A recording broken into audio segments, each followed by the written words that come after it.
Well, hello and welcome back to the channel. Today I'm going to give you some top tips for taking photographs or making films for social media.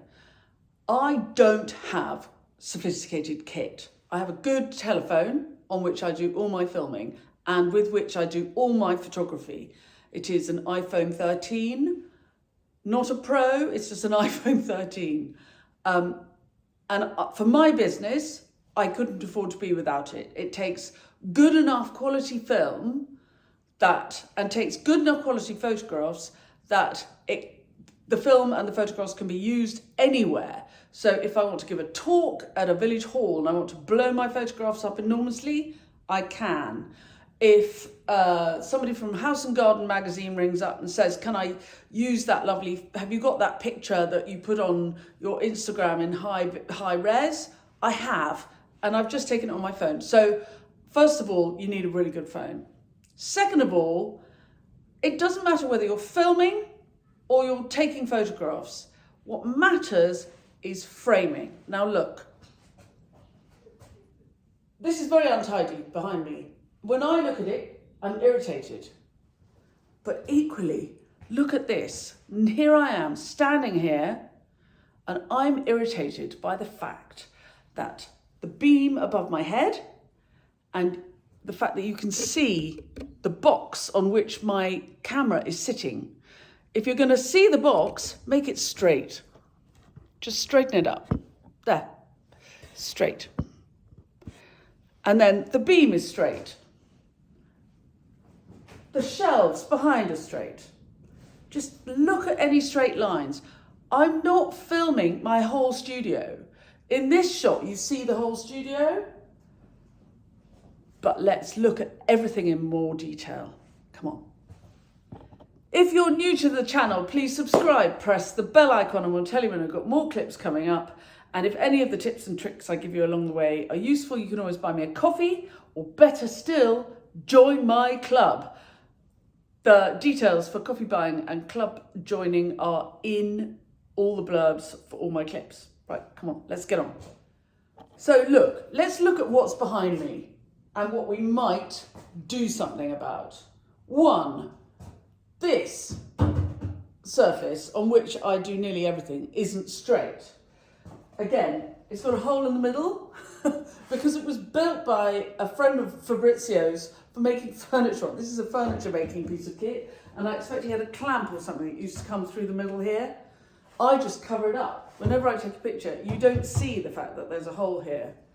Generally, when I take a picture, you don't see the edge of this piece of furniture, but I'm going to move it. First of all, I'm going to move my cup of tea. Cups here, generally, I like them. They tell a bit of story.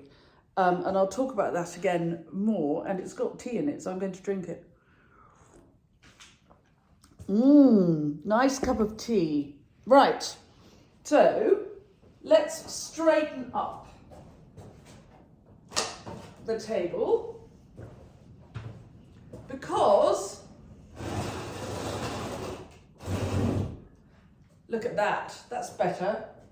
But it also is straight on the piece of furniture behind, and all the shelves going up are straight. And it's not particularly important. I'm going to take this back another inch. It's not especially important to the story I'm telling in my photographs that this is all straight. However, we're all very visually literate, and when we look at things, we're distracted. So if I'm going to have wonky lines, I'm going to do it on purpose. But generally, I'll just make sure that if I haven't got a completely clear background, I'm going to have straight lines, because otherwise it's confusing. What I work with all the time are flowers. Here are some I grew earlier. And so while I don't have, apologies to the kind follower who really subscribe, I've got a good subscriber who frequently makes the suggestion that I have a black piece of fabric hanging here so that the flowers stand out against the black piece of fabric. And they're right. It's a good idea. And it is possible that when I finally move up the field to the project, I will put a black blind that I can just pull down. Imagine if I had a blind here and I could just pull it down. The reason I don't currently have a blind here that I can just pull down is because I'm so mean that I'm not going to spend the money on something which I'm then going to have to take down and reinstall. It might be the wrong size, anyway. For the moment, we have this jumble of shelves in the background. And so what I want to do is I'm not going to completely tidy up the shelves every time because I haven't got time. Like you, when you're taking photographs, what have you got time to do? You've got to take the photograph, get on. You're taking a picture for Instagram, YouTube, Twitter, Facebook, your website, a blog post, a piece you're writing, a guest piece you're writing for somebody else. Very rarely do people send you a photographer these days. Nearly always you have to take the pictures yourself.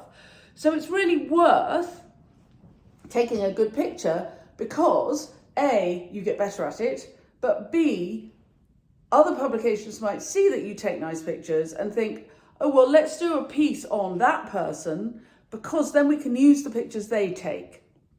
So take a minute, every time you take a picture, take a second to think before you take the picture. So what's wrong now with this? Well, it's untidy. So I'm going to take the earphones away. I'm going to take the laptop away.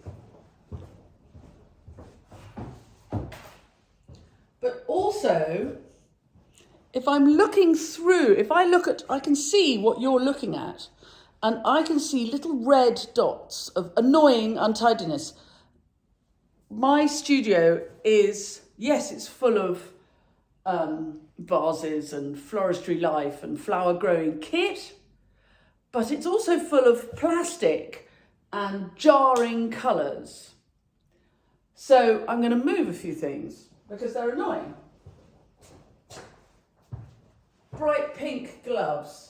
They're nice, I love them, they're very nice. Thank you, Sarah's Gloves, for my lovely gloves, but not good in a shot, which is really going to be all about sort of pale, delicate spring colours. So we'll get rid of the brights. A bottle of loose poo, alpaca poo, lovely, useful stuff, but it's a very bright green, rather zingy green. I want it out of the picture. So I'll just move them. And I'm not putting them very far, I'm putting them just under this piece of furniture. Glass, I don't mind, it's see-through, clear. Put that up there.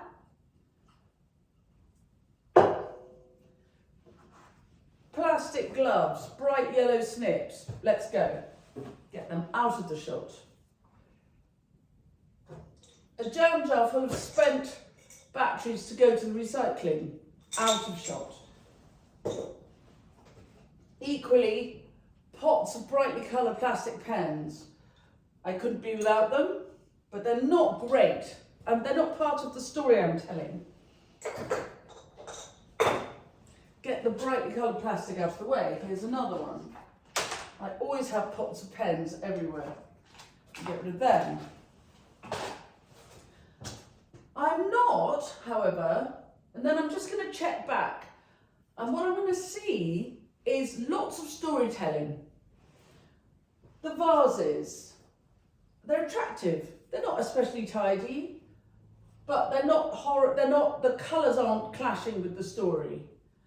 Here's one of my care cards that go with my flowers. I don't mind if that's in the shot. That's who I am. That's what I do. Packets of seeds, they can stay there. That's who I am. That's what I do. And with social media, you're constantly reassuring your customer and the search engines that you are who you say you are and you do what you say you do. And you can do some of that by the story that you tell in your picture. I'm going to get rid of the pint glass. I drink pints of water.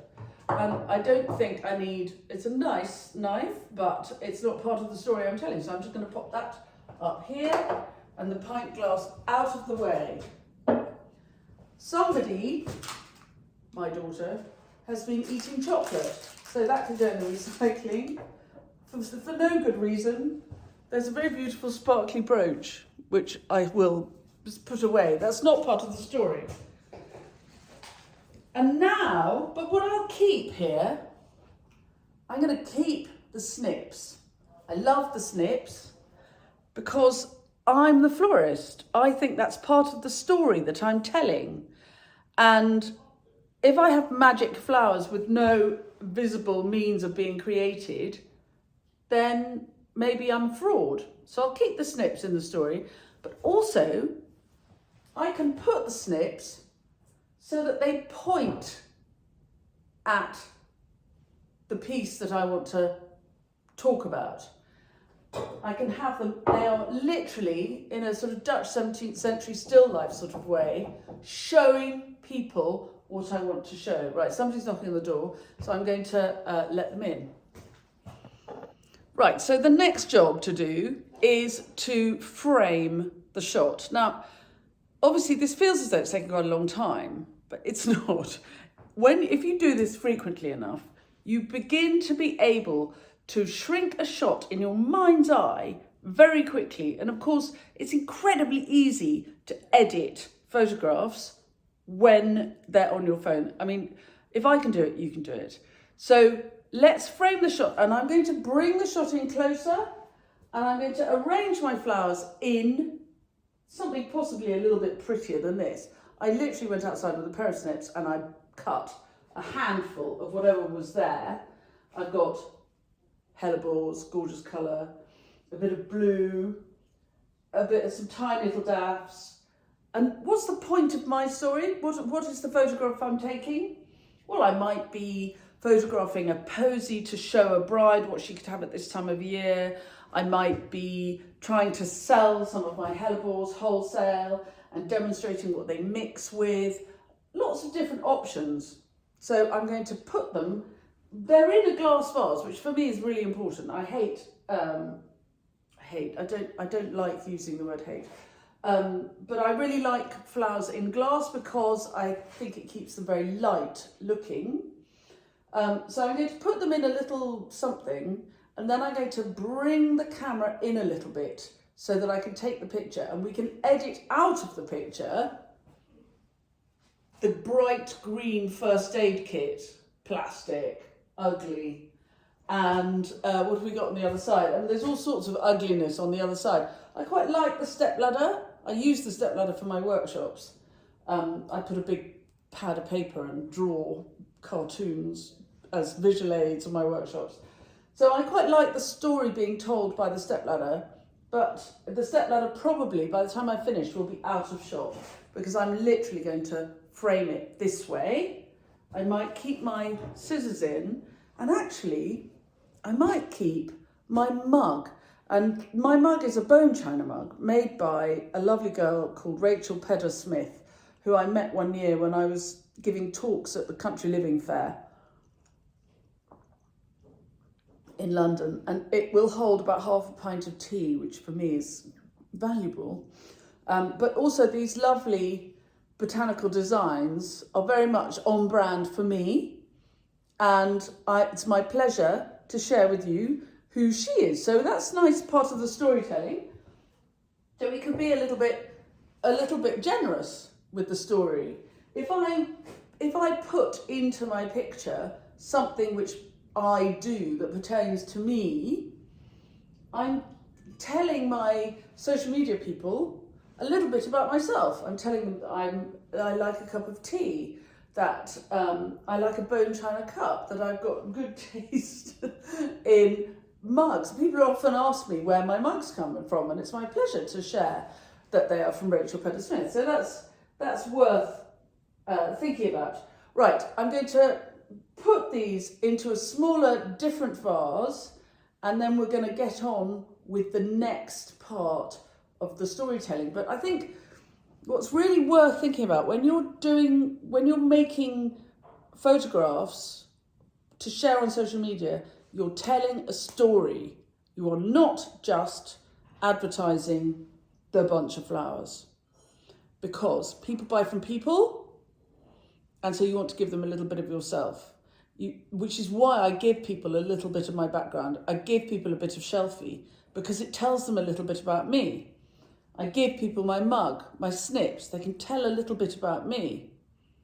I always wear my apron because that's my brand, but it is also, I'm a dark blue faded denim kind of person, but equally I like a bit of froth around the neck. So if there are pictures of me, this is what I'll look like. I apologise for the scraped back hair, which I don't like very much, but my lovely hairdresser Donna had a baby at the end of January and is off work. So I will wait for her to come back to work, and then I will have my hair cut. And until then, I'm afraid you've got the scraped back look, which on a woman of my age is not beautiful. But anyway, at least you can see my whole face. Anyway, enough of that. I'm going to make a little arrangement and then I'll show you what it looks like. Actually, I've changed my mind. I'm not going to make an arrangement because one of my things with social media is that it shouldn't take too long. You shouldn't have to spend all day styling a photograph. You should be able to do something quite quickly. And if you have some quite simple rules, for example, always have a glass vase, then it should be quite quick to be able to style something up, to be photographed. So I'm not going to get another vase. I'm not going to spend any more time. I'm going to quickly do this.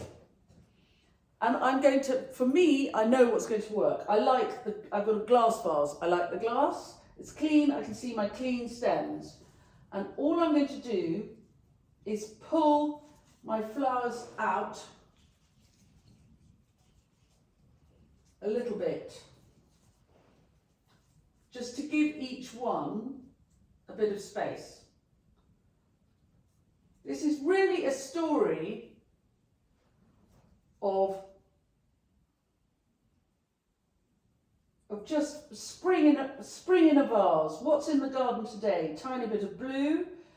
One of the things that you become very good at when you take lots of photographs is seeing colour, and the blue contrast is very, very good with the yellow. Blue and orange, blue and yellow are opposite each other on the colour wheel, and so they're a very pleasing to the eye combination. So the yellow, tiny yellow middle of these little tiny narcissi and the blue muscari are good together. But also, look, behind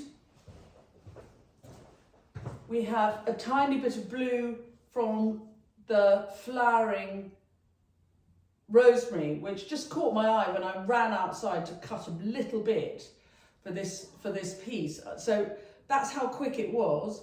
And here, I love dead nettle. I love to use wildflowers, and this is dead nettle.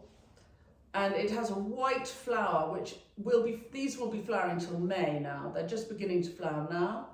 So I'm going to have them hanging out the side. I've got hawthorn, vinca, just simple. And I'm going to lean it all forward a little bit because you can't see behind. I want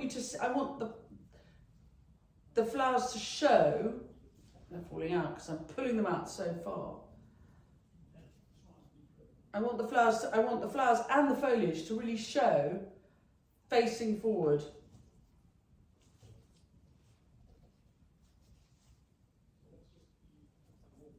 So I'm balancing them. This is not something that could move, but it's telling a story. It's not about moving, it's about telling a story.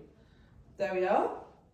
I'm going to leave them there. There's a tiny spider, a money spider, crawling back up. Incy spider. But I'm not going to photograph the spider because some people are a bit nervous of spiders.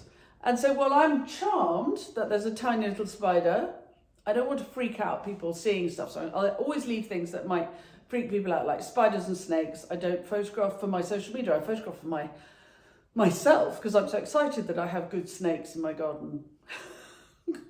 Call me a lunatic. Right. We're nearly ready to take the picture. So this is a handful of blooms, a glass vase, a pair of snips, a nice mug. Before I pull in and frame the shot, I'm going to do something very, very important.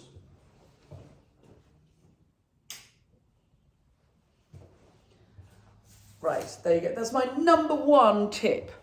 If you're taking photographs for social media, is to turn any electric light off. I'll turn it on and on again. I know it's a grey day. It's a miserable grey day. It's really quite dark in here.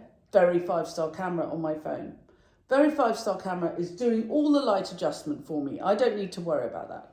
And the light in here, you can see, is warm now without the overhead lights on. It's a grey day, but it's a warm light. If I turn the light back on, it's vicious, harsh, mean, and also a little bit green. And these are daylight bulbs that we have on top of the beams pointing at the ceilings. They're not a gentle light, it's not a pretty light. So even if you're almost in the dark, if you've got a good camera on a good phone, you can take and you put the phone, rest it on something so that you haven't got any handshake. This is sitting on a box. Then you can take a photograph in almost darkness and the quality will be great. You might get great moody shots, might be a little bit grainy in a good way. But having overhead lights, or having electric lights, just no. If you can avoid it, no, try not to. I'm just going to unhook my little friend. Come on.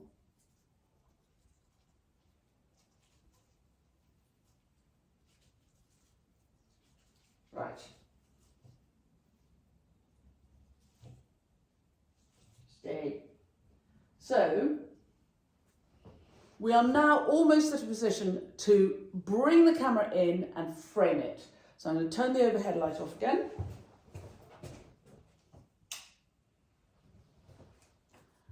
And now let's come in and take the picture. I'm going to see if I can do this with me talking to you. I'm going to hold, there's my hand, how not to do it. Right, look at this. So things we're not going to have in the picture. Washing up liquid, very untidy, the picture of the horrible sea container in the yard.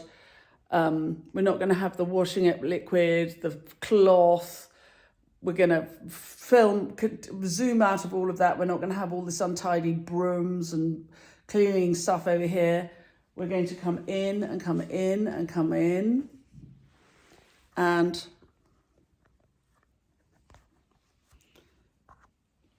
we're still very much telling the story. So we can go in and out and judge how far we want to go. And we can go up and down to see how much of the story we want to tell. But the light in here now, I love this. So I quite often have this scary faced lady, which is a Modigliani copy made by a cousin of mine who was a great artist. He loved to copy paintings. So hello, Lennox. He's long gone, our Lennox, but I have lots of lovely reminders of him all over the place. So once you've decided quickly, because you haven't got much time, how to take the picture, you can. So I'm going to take some pictures and I'll show you what I mean. Now look at the lines. I've got a straight lines on the right. I've got the door, which is very nice, good colour. I could have the top of the door like that.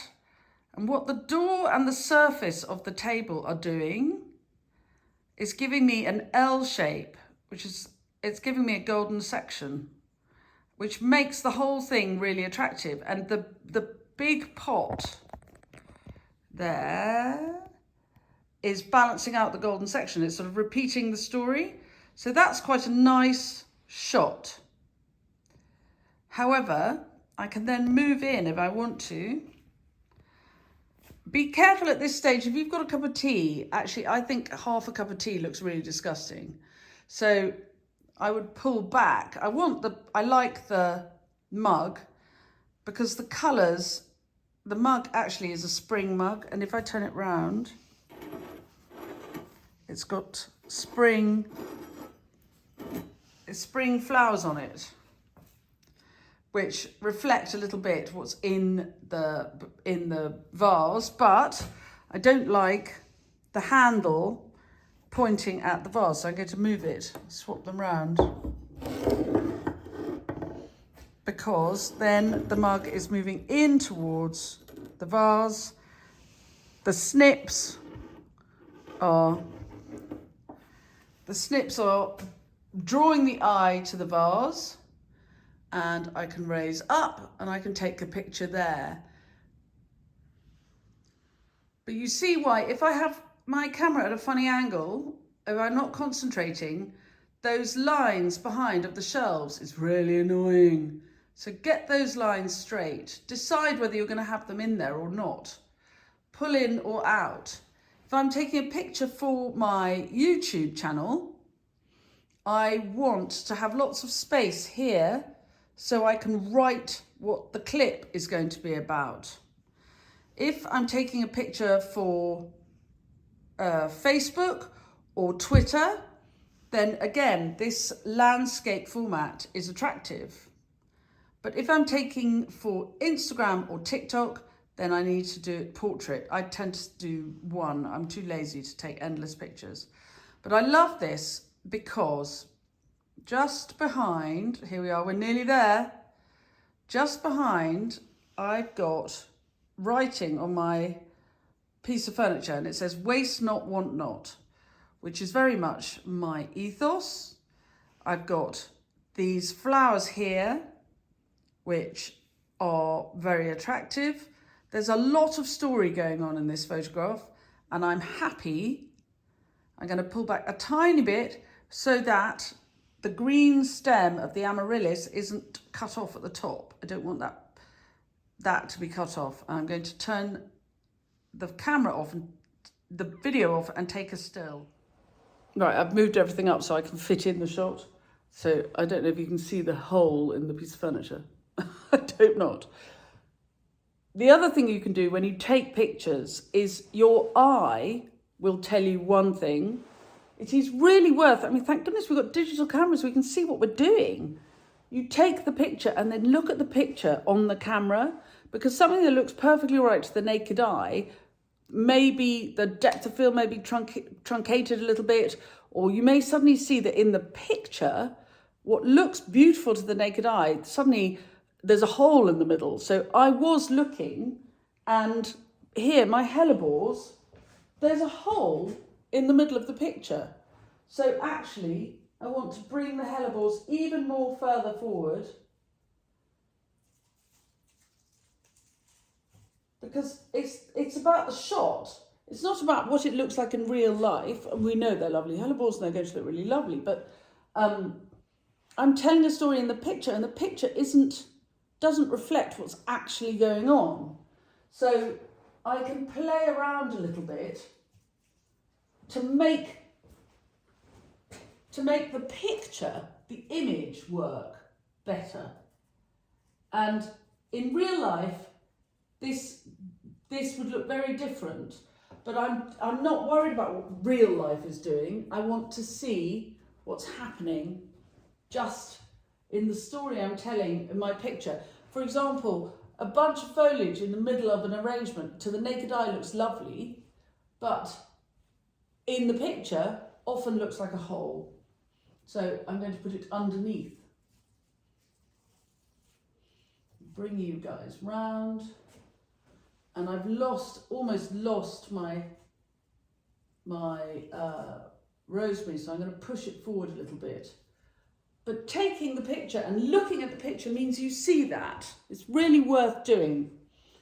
Right, I'm going to take some more pictures, because then I can advertise this piece on social media. Now, if you are a member of the club, on Thursday night, we're going to have a live at 5, and it'll be Thursday the 29th of March. No, Thursday the 30th of March, 5 o'clock British summertime. If you're a member of the club, come along, send me your questions about social media. I have made a business entirely out of using social media. Without social media, I would not be here. And I'm very happy to answer your questions on Thursday, 5 o'clock British summertime, here on YouTube on my club. couple of more points before we go. Once you've managed to have daylight, then you're halfway there. If you can set up a shot so that you have light flooding from one side to another, it really, really helps. If the light was coming straight at me and I had a camera or me holding the camera in the way, I would be casting a shadow.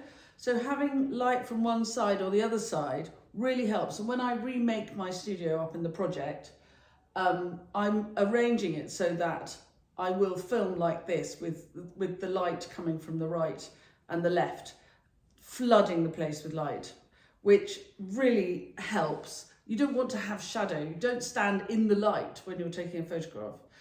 And if you're nervous about making film, and we're all under pressure to make film. The reason I'm here on YouTube is because Instagram tried to make me make film and I hated all the spangly jangly stuff. You don't have to be spangly and jangly. You can be thoughtful and you can apply all the principles that I've talked about today in exactly the same way, but to making film. So no electric light. If you can flood the light, make sure that you can see what the person is seeing. The great thing about filming on my phone is I can see now what you can see. So I can see my horrible scraped back hair, but you know, Donna will come back to work sooner or later. And I hope she's enjoying her maternity leave and I'll wait. And that's really, really helpful, being able to see. Back in the day when I thought you had to film on an SLR, I hated looking at that kind of cyclops eye of the camera. It made me wince. Much easier to look at a camera, look at the camera on your phone. You can see what you're doing. So I can see if I look ridiculous. I do look a bit ridiculous with my hair scraped back, but hey. And you can see what the person watching the film can see, which is really very helpful. Anyway, I hope this has been useful. Join me on Thursday, the 30th of March at 5 p.m. British summertime for a live Q&A on social media. Ping your questions here or wherever you like. I check for comments on my YouTube every day. So wherever the questions are put, and actually sometimes people put questions on my Instagram and I'll still pick them up from there. So we'll have a live Q&A on Thursday for the club members. And if you're not a member of a club, maybe join up for this one. It might be worth it. Anyway, I hope you have a lovely evening and I will see you soon. Bye.